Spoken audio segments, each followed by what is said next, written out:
నిపుణుడెవడవై ఆ నిపుణుడు నాకంటే ఎక్కువ తెలుస్తాది తోల్కరాపో ప్రతిపక్షం తోకపక్షం ఏడవన్నది అదో పాట అనే నాకు అర్థం కాదు నా మెదడంతా రంగరిచ్చి పథకం పెట్టిన రాత్రి పగలు ఆలోచన చేసి కార్యం పెట్టిన ఉత్త ఆశమాషిగా పెట్టలే ఈసొంటి పథకం పెట్టాలని దేశంలో ఎవ్వరికి సోయ రాలేదండి అని అప్పట్లో సారు చెప్తాంటే పక్కకున్నోళ్ళు సప్పట్లు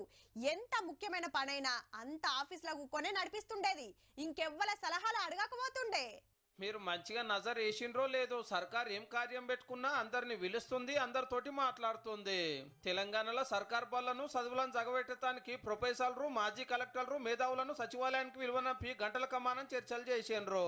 ఎట్లయితే మంచి చదువు దొరుకుతుంది గరీబుల పిల్లలకి ఏం చేస్తే ఫాయిదా అవుతుందో చెప్పమంటే మంచి మంచి సలహాలు ఇచ్చిర్రు వచ్చినోళ్ళు గత ప్రభుత్వం బడ్జెట్ 6.4% ఇచ్చారు అందుకనే ఈసారి తప్పకుండా 15% తప్పకుండా విద్యకు కేటాయించాలనే ఉద్దేశంతో 74% వేకెన్సీలు ఉన్నాయి faculty vacancies non teaching vacancies so ఇవన్నిటి కూడా అర్జెంట్గా ఫిల్అప్ చేయాలని చెప్పాము అట్లాగే వైస్ ఛాన్సలర్స్ ను కూడా అర్జెంట్గా రిక్రూట్ చేయాలని చెప్పాము అపాయింట్ చేయాలని చెప్పాము గ్రూప్ 2 వాయిదా ఇయ్యాలి పోస్టులు పెంచాలని నిరుద్యోగులు రోడ్ల మీదకి వస్తుంటే లేదు మాట్లాడుకుందాం రండి అని పీపుల్స్ ప్లాజాలో చర్చలు చేసి అటెంక సీదా సచివాలయానికి దొరకపోతే చిన్న సీఎం సార్ కు వివరంగా చెప్పుకున్నారు మీరు కోరుకున్నట్టే చేస్తామని గ్రూప్ 2 గ్రూప్ 3 పరీక్షలు వాయిదా వేసిర్రు పోస్టులు పెంచాలని ఆఫీసర్లకు ఆర్డర్ వేసిర్రు ఎమ్మటే రేపు అసెంబ్లీలో క్యాలెండర్ డేట్స్ కూడా డిక్లేర్ చేసి రాష్ట్ర ప్రభుత్వంలో వచ్చే ప్రతి ఖాళీలను 31 మార్చ్ లోపల అన్ని శాఖల నుంచి తెప్పించుకొని జూన్ 2 లోపల నోటిఫికేషన్లు ఇచ్చి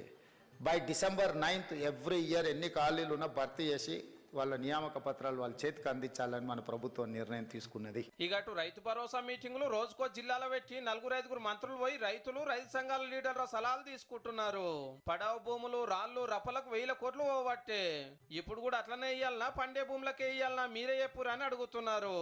ఎన్ని ఎకరాలకు ఇయ్యాలి ఎవలెవలకు ఇయ్యాలి ఎట్లు ఇయ్యాలి కౌలు రైతుల సంగతి ఏందని సర్కారు వాళ్ళు అడుగుడు మనోళ్ళు ఎప్పుడు నడుస్తుంది.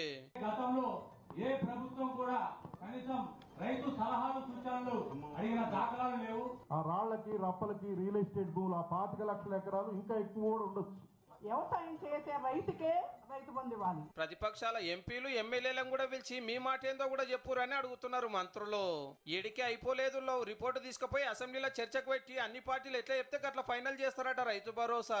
ఇక తెలంగాణ సర్కార్ లోగో మారుస్తానికి తెలంగాణ తల్లి విగ్రహం కోసము మేధావులు 4 ముచ్చట్లు ఎక్కువ తెచ్చిన వాళ్ళతోటి మాట్లాడి అది కూడా అసెంబ్లీలో చర్చ చేసినాకనే ఓకే చేస్తామన్నది గవర్నమెంట్. ఇట్లా ముఖ్యమైనది ఏదున్నా మాకు నచ్చినట్టు చేస్తాము మేము చేసిందే ఫైనల్ అనుకుంటా 4 మాట్లాడి అందరు సలహాలు తీసుకొని ముంగటికి పోతురు అన్నట్టు.